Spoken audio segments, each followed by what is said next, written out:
The movie starts with one nuclear destroyed cities and more civilization is lost and Burden is the only woman left alive on Earth.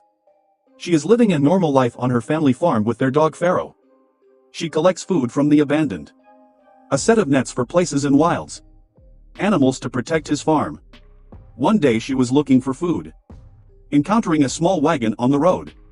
When she goes to check in, the dog is afraid of someone's footsteps and runs to Anne. They both hide by the road and finds a person wearing a radiation suit. They secretly look at the person removing his suit. Inside it there is a man named John Loomis. He is a research engineer and would help Johari survive attack when he checks spaces for free. The radiation refreshes it somewhat. Wind and scream with joy. Now he is very happy in a safe place. The location. Then he goes to a nearby waterfall. Take a bath. He goes underwater and begins cleaning his body and her dog too. Follow him. And knows where the water is coming from. Outside the valley that is affected. Nuclear radiation. So she asks him to get out of the water. But John is shocked to see her. He raises his gun and shoots. The wind. He asked her who she was and where she was. Others. She tells him that she is alone and there are no others. Then she explains to him that there is water. Radioactive. John checks around and arrives immediately. Out of the water. The radioactive water has affected his whole body and starts vomiting. He gets inside his wagon and injects the medicine with Anne's help. The radiation affects him so badly that he can't even walk. So Anne takes him to her home and lays him on the bed. When he is sleeping, she checks his wagon and finds his pictures with a woman for many days and takes care of him until he is not completely well. She feeds him on the bed and gives him the medicines. One night she hears John is having a nightmare and comes to his room to comfort him. She finds that his body has lost the strength and prays for his recovery. After some days she finds John is getting improved slowly. She helps him to walk inside the house. They both discuss about the valley. John says the weather pattern and high mountains save the valley from the radiation, and tells her that they are safe as long as they stay here. Then John asks her about her family. She tells him that her family went on a journey to find the other peoples, but they never come back. She shows him her family pictures and tells him that she was very close to her brother. Then she stands up and hugs him. The next day John comes out of the house and finds Anne working in the fields.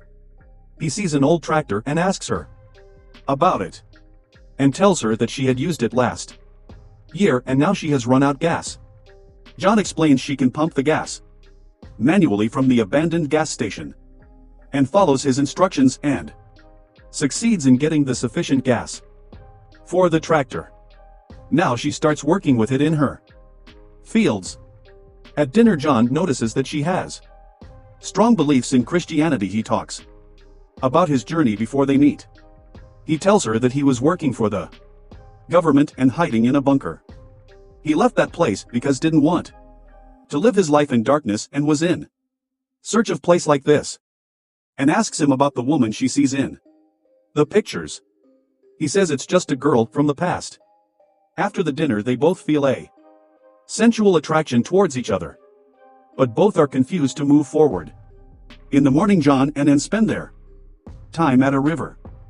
She offers him fresh fish and he loves it. He asks her about the last winter and tells him that she was frozen and starved to death because her generator got broken.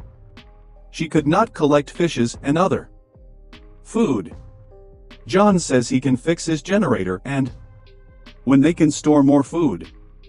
John checks his generator when he gets home and starts fixing it. He assumes they can use radioactive water as a source of hydropower, but they have to develop a desire for water to get it electricity.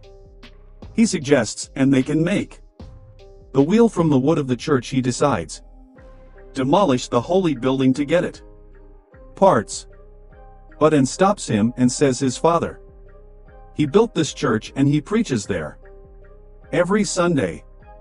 She claims to be deeply attached in the sacred building and cannot allow it. Destroying it after much discussion, John decided to organize a whale project. For the next few days they work to eat together and other gatherings, spending more time with resources. They form a strong bond with each other between them. But one day another found John drunk. Situation in a mini-mart. They make fun of him for eating all the sweets. Luggage. Then he takes all the remaining beer bottles, as he is drunk, and helps him stand up. Got up and took him home. While she is taking off his dirty clothes, John gets angry and yells for her. Touch it. He says he doesn't need her help and leaves him alone, and gets scared of his behavior and leaves the room. In the morning John apologizes her for his rude behavior and accepts it willingly. After this they both forget their night experience and continue to work together in the night and organizes a special dinner for John. After drinking the wine they come close and start dancing in the living room. They both become intimate and have their first kiss. John and Ann get inside the bedroom and are ready to start their sensual relationship, but John hesitates and tells her that the intimacy will change their whole life. He says he wants more time to know each other and comforts her. The next day when Ann goes to check her trap, she finds some activity there. Suddenly the dog runs in the woods and goes forward. As she follows him, she encounters with another man survivor. She is shocked to see him. He asks her where he can get a glass of water. He tells her that his name is Caleb. Then she takes him to her home, but John stops him to enter the house. He holds his rifle at him, but Ann explains him about the survivor. After this the two men interact with each other and introduce themselves. Caleb tells him that he walked 50 miles from a mine in search of food and other resources. John says that he has to stay outside the house as he has some radiation which can affect the house. However, Ann insists that she can't let anyone outside the house. She goes to Caleb and invites him inside the house. She offers him food and they all share their experience of nuclear disaster. John says that before meeting Ann he met a diseased teenager. He tries to take care of the boy, but his body was too weak to move. The boy begged him to kill him, so he shot him with his gun to get him peace. Caleb tells them about his awful experience inside the mine he was trapped in. During his first week he saw multiple people kill each other because of their dreadful conditions. After the meal, Ann shows her house to Caleb, and John seems to be jealous of him. He keeps asking Ann to be aware of him, because they do not know about him and may be a dangerous person. They both start arguing about John's thinking, and they come at the topic of the boy he shot. In a heated argument he reveals that the boy he killed was her lost brother, and gets shocked and starts crying. The next day John and Caleb decide to hunt turkey for Ann and go inside the woods. When they are walking, Caleb tells him that he heard over the radio that a lot of people headed to south, but John says maybe he heard old recordings. While talking about the survivor, Caleb notices a turkey and they both shoots but misses it. Then John shows him the waterfall and explains his plan about the water electricity. On their way to home they see another turkey and finally succeed in killing it. At dinner Caleb talks about the water will project and tells Ann that she has to tear down her father's church to get the electricity. John tells him that she is not ready for that and is deeply attached to the building. But then Ann says that rebuilding is important and they should plan for it.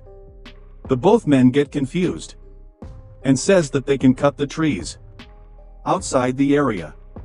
But John says that it will take a lot time to get the wood from the trees. Then Caleb says that they have only one way to build the water wheel in short time. They must tear down the church building.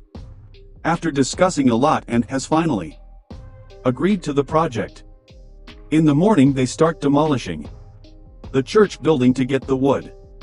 While working on the project and Caleb start having a bond between them, which makes jealous John. They are attracted by each other and exchange their glances. As the project progresses, their bond grows stronger. They both take a break from work and walk into the woods to explore the valley. They talk about their deep faith in the Christianity. They believe it's the only thing that's give them strength to live their lives. When they arrive at the work area, they find that John has already constructed a half of the wheel. Now the trio hope that the structure can get them electricity in the post-apocalyptic world. That night John requests and that he wants to talk with her in private. He talks about her and Caleb attraction and says that he wants her to be in relationship with Caleb. He says Caleb will be a good choice for her life, but Anne finds him odd and seems confused. To his thoughts, John says that he will not stand in her way to explore her desires with someone else. But Anne says she doesn't feel the need to explore. She gets annoyed by his talking and leaves the place. The next 3 days the trio spend their whole time to build the water wheel around the waterfall. In the night they celebrate the dinner as a big break from the project. After drinking a couple of wine, they decide to go to the river where they all enjoy their success and swim into the water. When they get cold they decide to return home and end the night. Suddenly John comes to an end, expresses his feelings for her, but she is shocked and finds difficult to believe. Then they both hold their hands on their way to home inside the room and wants to be in a sensual relationship with John and tries to wake him up, but he was so drunk that he doesn't give her any response. While going to sleep she finds that Caleb is awake and stands in front of his door. Caleb welcomes her in his room and they both kiss each other. They become intimate and spend the night together. In the morning John is preparing the breakfast and then seems confused about the love triangle. When they are going to have the breakfast she leaves the table and tells them that she needs some rest. John asks Caleb that he needs his help to complete the finishing touches on the water wheel and is still confused about her relationships with two men and watches them going to the work. While completing the wheel John tells him that he makes him to realize that Anne is a special girl and he is never a threat to him. Remembering the night, Caleb laughs and say he doesn't believe him and jealousy doesn't suit him. John asks him about Anne's nature, but he say that he doesn't know her much. After completing the final touches they take the wheel to the waterfall. Caleb wears the radiation suit and John attaches him to the ropes. Then he goes down to place the flume. After placing it carefully, the water mill starts working. They both are very happy to see the results. When Caleb is climbing the waterfall he slips on the mossy surface and gets stuck in the cliff. John holds the rope and start pulling him up. They both look each other and Caleb starts smiling. He seems to convey him to let the rope and finish the love triangle. In the following scene we see John arrives home, but Caleb is not with him and says sorry to him for making their relationship unclear and tells the night was very confusing for her. John interrupts her and tells that Caleb is gone and she asks him where. He tells her he has gone to Anson. He says he took his safe suit and she was welcome to anything of his. Hearing this, Anne gets shocked and immediately runs outside to look Caleb, but she can't find him. In the next scene we find John working on the water wheel to finish the wiring. Then he stands on the surface and see the site where Caleb got stuck. Meanwhile, Anne opens her refrigerator and finds the electricity has been restored. Then she turns on all the lights of the house and runs outside. She goes to garage and starts playing her father's piano when she is playing it. John also comes there and sits nearby. They both start enjoying the music, and here the movie ends.